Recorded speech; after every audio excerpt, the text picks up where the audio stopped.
Well, hello and welcome to Insight with Political Tours, the travel company led by reporters around the world. My name's Owen Bennett-Jones. I'm sitting in today for Nicholas Wood, and we're discussing the Amazon.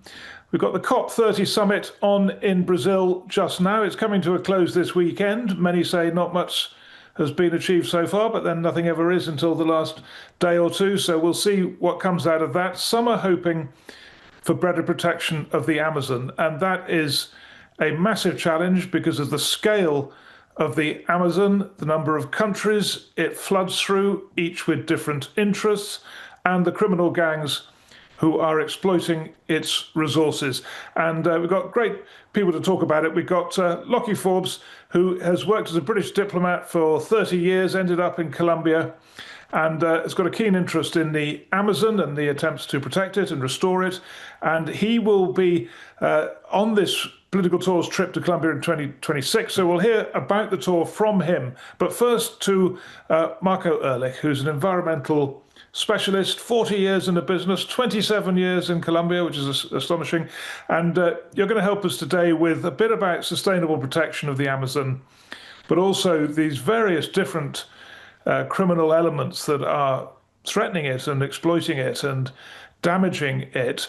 And Marco, we'll have to be quite brief in our answers because we've got a lot to get through. But can you just help us, first of all, just with the value of the Amazon? Why is it so important? Yes, good evening to everybody. Welcome to this webinar. I think I hope to really make you enthusiastic about visiting the region because it is absolutely fascinating. It's fascinating because it's complex.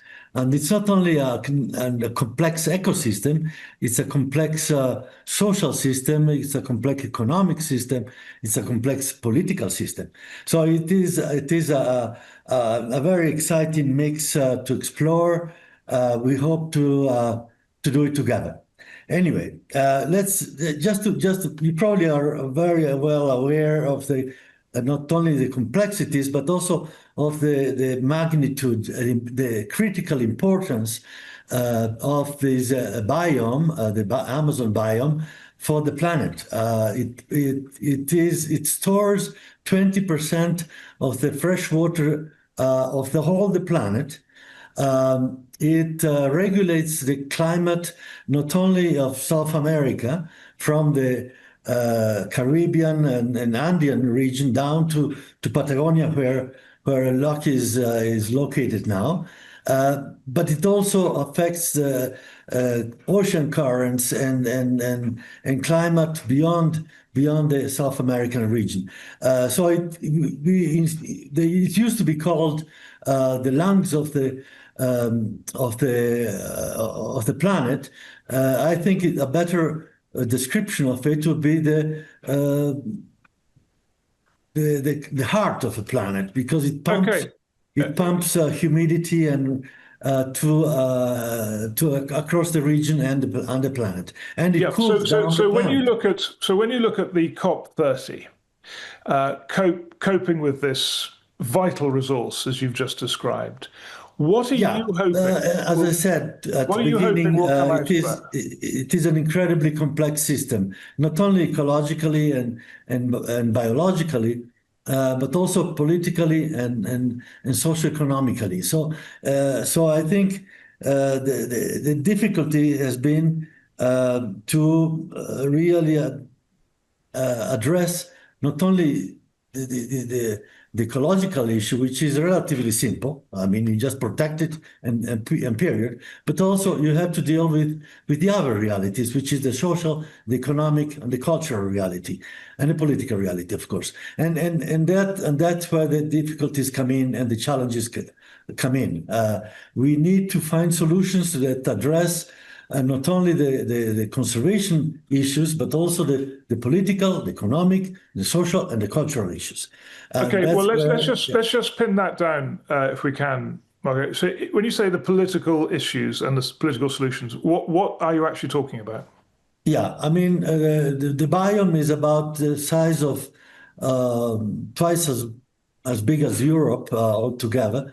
and I think that gives you an idea, and it's still mostly under forest cover.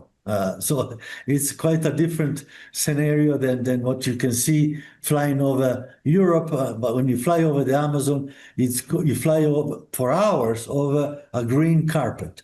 The green carpet, however, it's inhabited sparsely, but it's inhabited, and it's inhabited by a great variety of cultures and ethnic groups. More than 60, 70 different ethnic groups inhabit the region, and the region itself is administered, politically speaking, by 8 countries, primarily 5 important countries. 60% of the region is administered, politically speaking, by Brazil.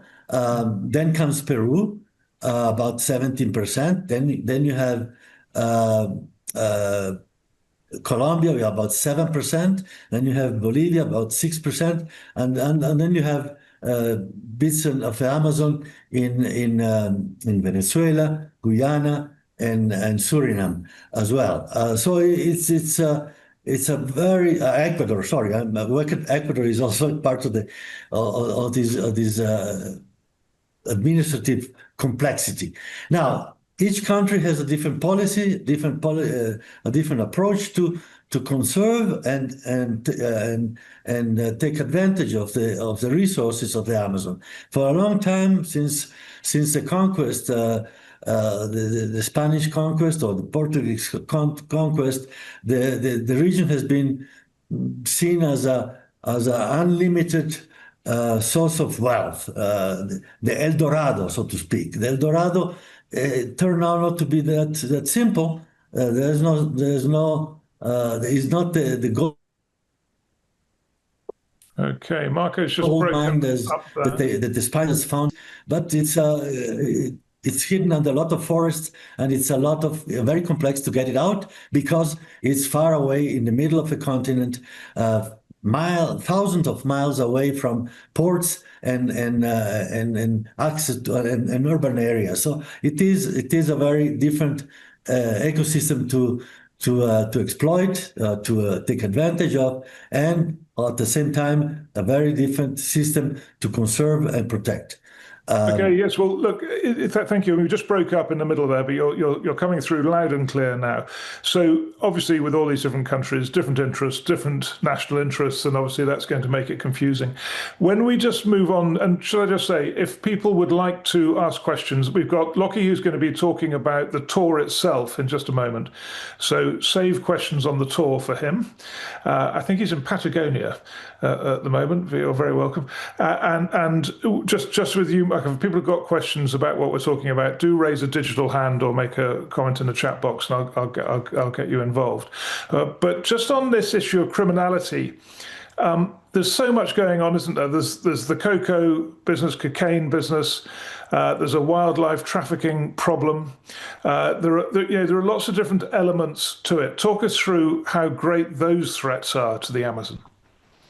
Let's say, they've been getting worse, and because also became more complex over time. Early in the century, in this 21st century, it was mostly coca production and transfer the cocaine paste to the ports on the Pacific side or on the Atlantic side of the continent. Now, that has become more complex because now they are mining for gold. The price of gold nowadays, it is profitable to do it anywhere, even if it is far away, deep in the river beds of the Amazon, in the creeks and under the forest.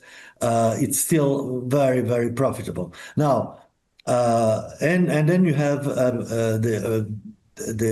these rare minerals like coltan and other minerals that are rare, but not too rare, which are found on the riverbeds of northwestern and northeastern Amazon, which are used for electronics and technology. So what you get what you find in iPhones and cellular phones include some minerals which are found in the Amazon and been mined by very artisanal and very precarious conditions. Now, all of that, it's illegal. And because it's illegal, it's controlled by mafias, by illegal,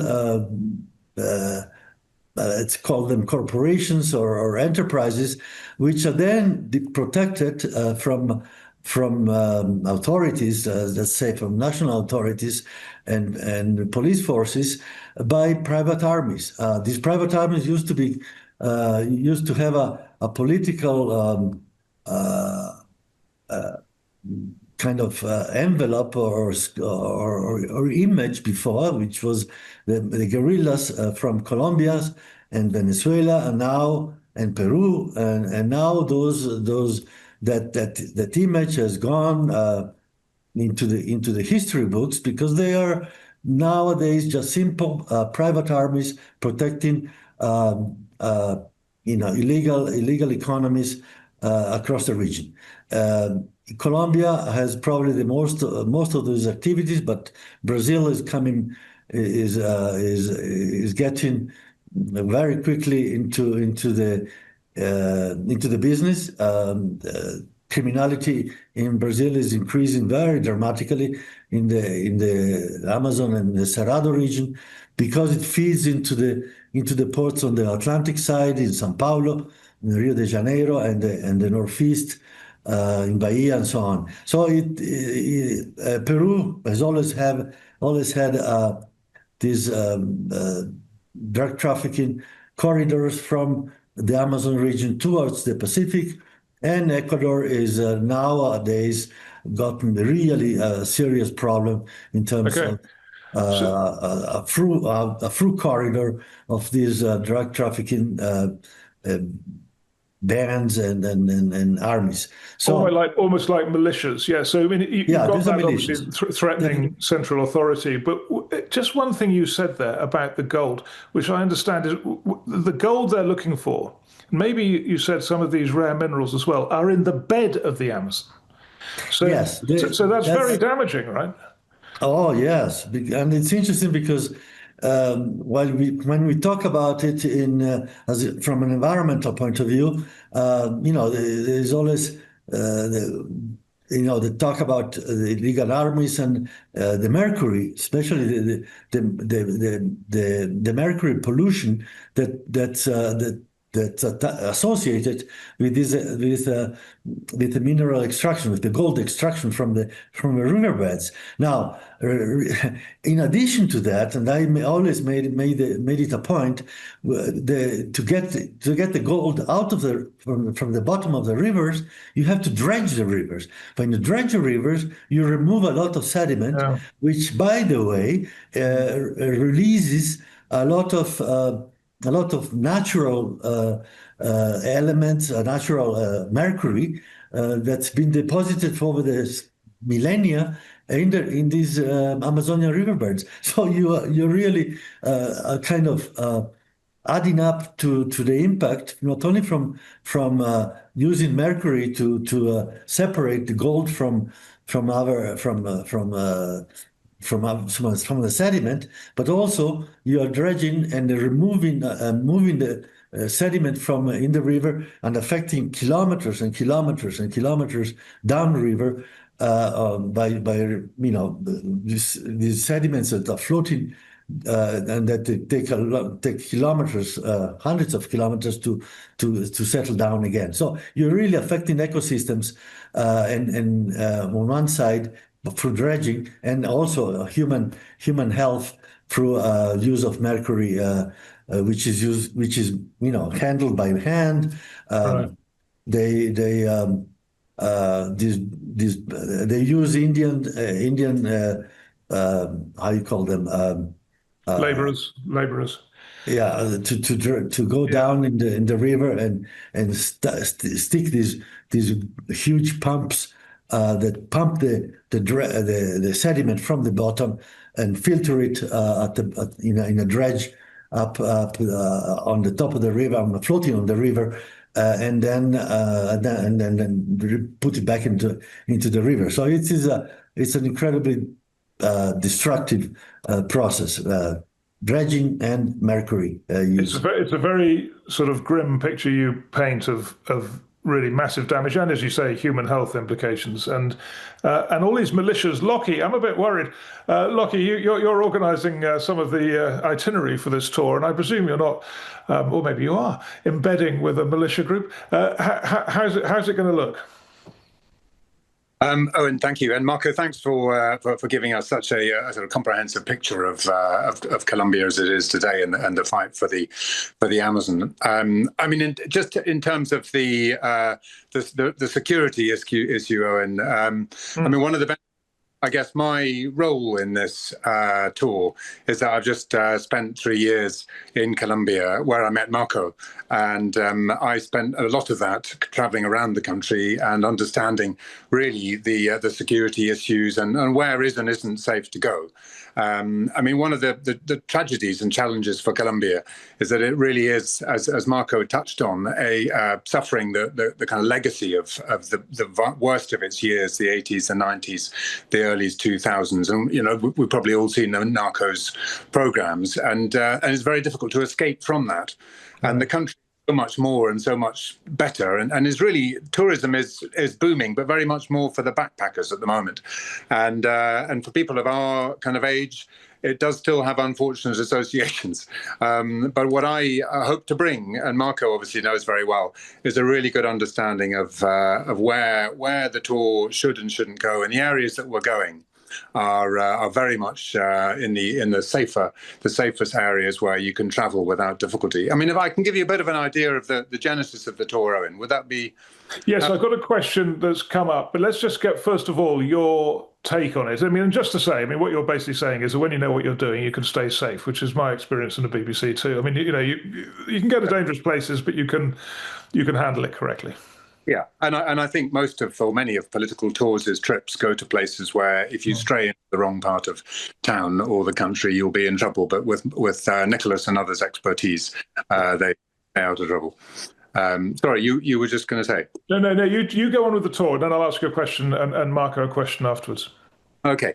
I mean, just an idea of the genesis of the tour. I mean, this was really born out of a conversation I had with Nicholas earlier this year, when I joined political tours as a kind of apprentice tour leader, and have done a couple already, and really looking forward to this one next year. And he was talking about a focus more on big themes rather than necessarily just a place through which a lot of themes are interwoven, but to take a theme of global significance and import and root it in a place. And I said, well, I've just come back from Colombia, and with COP30 coming up, and it's such a big theme, the fight to preserve the Amazon and the biodiversity that it encapsulates. So I said, well, I know this country inside out. Why don't I devise a tour around that theme, rooted in Colombia? And I also happen to know one of Colombia's greatest experts, Marco Erlich, on the Amazon. And how about we bring him in? And his wife Claudia Martinez is also a real expert in kind of ecotourism and understanding the fundamentals of the country's ecology. So he happily said yes, and so we developed what is not the first political tours trip to Colombia. There have been one or two in the past, but this is the first really focused on the kind of Amazon and all the issues that are woven through that Marco has highlighted. I mean, it's an intensely political tour, but through that is woven issues of criminality, of commerce, of environmentalism, and it's international politics, it's regional, and it's local. And the local is so important to understanding why it's so challenging trying to protect the Amazon. So that was the kind of background, and the tour is essentially it's a 9-day tour, which is just enough to really get to grips with the complexity of the issues that Marco's talked about. It'll start off in Bogota, in the kind of political jungle, and give a sense of the big themes, the actors, the politicians, the diplomats, the NGO, the international organization players, and then plunge into the real jungle. Leticia is the capital of Colombia's Amazonas province. It's also a major tourism, environmental conservation hub. So very much a safe place to go, but a place where you can dip your toes in the waters of the Amazon and hopefully not get them nibbled by piranhas, but you can get a sense of not only what the issues are, but you'll be exposed to the wildlife, the extraordinary flora and fauna. And there will be a bit of that, as well as meeting some of the local players and the people, indigenous people and environmentalists and journalists who report on these issues. Smell, feel and hear the Amazon and go out on a boat, go on a canopy, walk through the jungle, always in the hands of real experts who will look after our guests and ensure that they come back home safely. And from my one sort of BBC reporting trip there, I found that the access is quite good. I mean, you can talk to politicians, you can talk to people. People are quite willing to engage, right? Yeah, they really are. I mean, there's the kind of Colombia-UK relationship is very good, and I mean, it always has its challenges with particular governments. But at the moment, there's a really strong dynamic, and Marco and others have got excellent access to really key players, right up to the top of the political tree, and then obviously into kind of environmental and government and local NGO scenes. So I think it'll be a really, really interesting tour and a really exciting time. Colombia will just have a new government. We don't yet know. I don't think Marco knows either. No one. It's a bit of a mystery tour at the moment. What government will come? It won't be the same as the current one, but hopefully things will have settled down, and it'll be a really exciting time to be visiting Colombia. That sounds absolutely brilliant. And there are spaces on it, I know. I'll be running through at the end of this where there are still spaces on tours. A lot of them are filling up with just a few spaces left, but we can go through that later on. So any questions to Marco on the politics and the ecology and the issues involved, and any questions to Lockie on how this tour is going to work, now's your chance. Patricia, I don't know if we can promote Patricia to the panel. Patricia, if you switched off your mute button, what's your question? Hi there. I had a question about actually about the cocaine trade and what alternatives you have observed the government or other governments, including USAID, which is not on the ground anymore, for the farmers not to grow the cocoa. And in your observation, are they working? Yeah, Marco, there have been a million strategies trying to deal with this, and that's one of them. Did it work? Yeah, I guess let's put it that way. On a small scale, local to regional, sub-regional scale, it works. But it's not as they used to be in the past.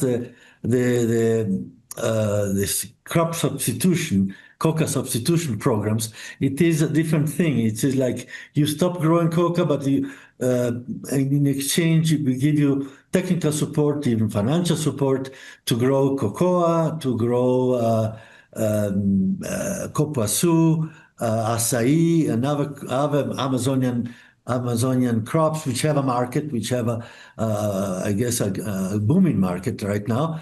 But all these programs, and they are effective, and they're effective, very costly, and because of logistics, because you have to get the products out of the region, which is very expensive. But in a sense, there are a lot of still bottlenecks there to develop this kind of bioeconomies at a scale which has an impact. So the solutions are there. Obviously, we have plenty of examples, positive and very constructive and very positive examples of sustainable economic systems, productive systems that benefit the local communities and the local farmers in order to replace not only coca production but also cattle ranching, which is actually, in terms of environmentally speaking, much worse and has a much greater impact than coca. But the two things are also mixed together. Unfortunately, money laundering from coca production, from the coca economy, is fueled back or kind of returned to the Amazon via cattle ranching. So a lot of cattle ranchers are subsidized, financed by money laundering. So it's difficult to break this negative loop, negative feedback. So from coca production to restoration or to conservation, because you have money that comes in and always is looking to invest in deforestation and cattle ranching. So you have that makes it that's a lot going on. Yeah, I mean, Lockie, I think we just heard part of the answer, that money is, because the profits, the drugs trade, are so massive, aren't they? That's part of it. But can you just help us with why the central government, for decades, has been unable to assert its authority and to, get a grip of all these different issues? Well, that's a good question, and there's many, many answers.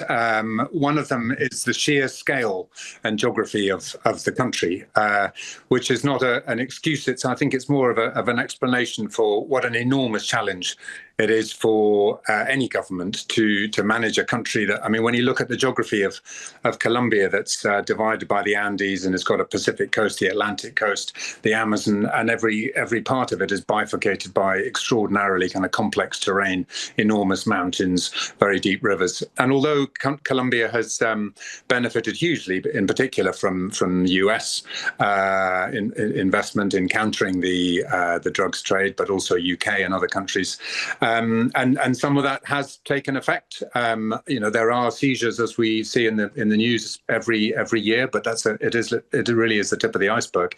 And the year on year, the acreage under coca increases in Colombia. Right.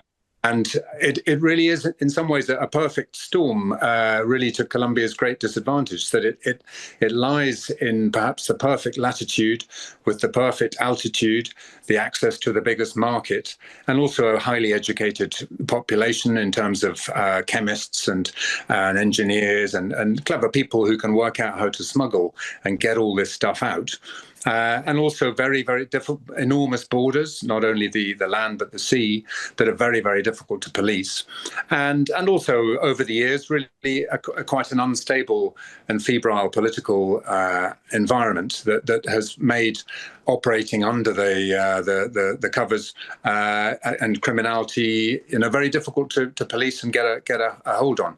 I mean, that's just a tip of Marco can probably add more than that, but that'll give you a sense, I think, of some of the complexities. I mean, during the tour and when we're in Leticia, we are going to talk to two people, two of many examples, running projects that are trying to not so much necessarily counter the cocaine trade in itself, but more just provide local people with an alternative, which is absolutely key. One, providing them with cash, real cash, to give them money, particularly in the hands of the females of the household, to educate, etc. And then another, which is looking to provide money, and Marco knows this project, for local farmers to grow hardwood on their land and to subsidise them with cash crops. I mean, they're small scale; they're drops in the ocean, but they are examples of little projects that are trying to achieve something that has frustrated Colombia over the years, and also is spreading. Ecuador, Peru, Bolivia are equally delighted. It's a very interesting point you make, because if you go to Bogota, it seems so sophisticated and so educated and so classy, and you think, why can't these people govern better? But of course, what you're saying is that those very skills I see in Bogota are actually very good for the drugs trade. They're very good for running a drugs trade too, as well as running a government, I guess. Marco, when you look at COP30, I mean, there is a lot of talk of the Amazon, and there are hopes that this summit, and we shouldn't give up on it. I mean, it's, it always is at the end that stuff works at these COP meetings.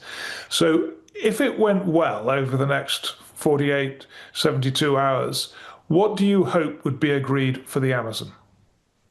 The buzzword at COP30, as I read the reports from Belém, is at scale. So, because I think the emphasis and attention has been focused on solutions, nature-based solutions to conserve this critically important biome. So, but the problem is all these solutions, all these examples from communities in Brazil, in Peru, Bolivia, Colombia, and so on, are not at scale. And that's why the buzzword at COP30 in the last few days is how to make all these great examples of successful examples of sustainable use of the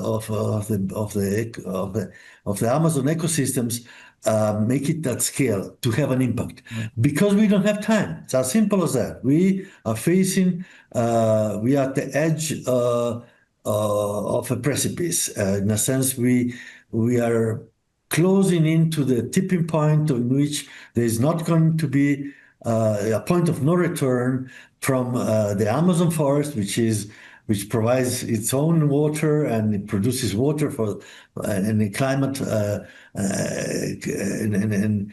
air conditioning for the planet, will change dramatically into savannas, which are going just to make it worse in terms of climate change and global warming. So I think we don't have time, and that's why the critical decisions that have to be made in Belém in the next couple of days are how to get these great examples of small, locally community-based, nature-based bioeconomies, make it at a scale which have an impact. I mean, now they are scattered all over the Amazon, in Brazil, in Colombia, in Peru, in Bolivia, and now we need to make them at scale. That means, and that's where the complexity comes in, which means we have to we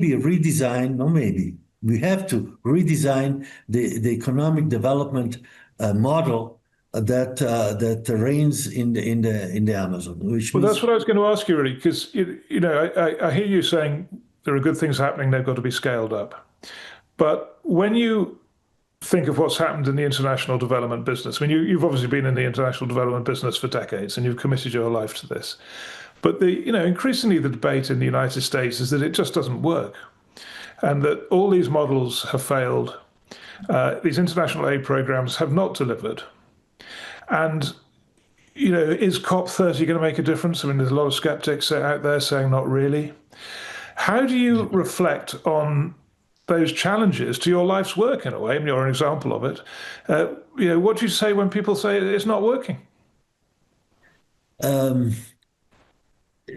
Again, I think there's been a collection. I mean, there's been a really mass movement of NGOs, communities, indigenous groups, and non-governmental organizations that went to Belém just to show that it can be done.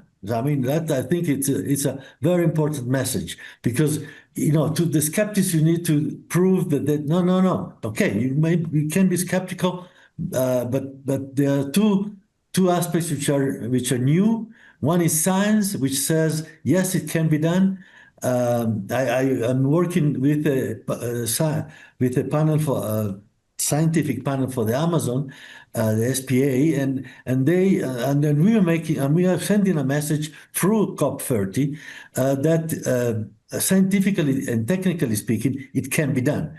And the rest of the NGOs and communities and indigenous groups and Afro-American groups that live in the region are also sending the message that it can be done through examples, concrete examples at the local level that can be replicated and maybe scaled up to a level in which they can have an impact. Now, if a government, mostly I would say Brazil, with help from the international community, accepts that that's a challenge to scale these locally based, nature-based solutions towards to a reasonable scale, it can create an economy, a bioeconomy or social bioeconomy, as they call it, that might light up the end of a tunnel, literally speaking. So I think I'm optimistic. I'm optimistic that it can be done. It's unfortunate that the U.S. is not present, but that's I hope it's not forever. I think the U.S. is going to come back into the business of helping the governments in the region to scale these economic models. I mean, it doesn't have to be reinvented much. We need more research, of course. We need more financial support, but we need to believe that it can be done. No, I hear what you say, and it's great to hear you still got the faith and that you can see a way ahead.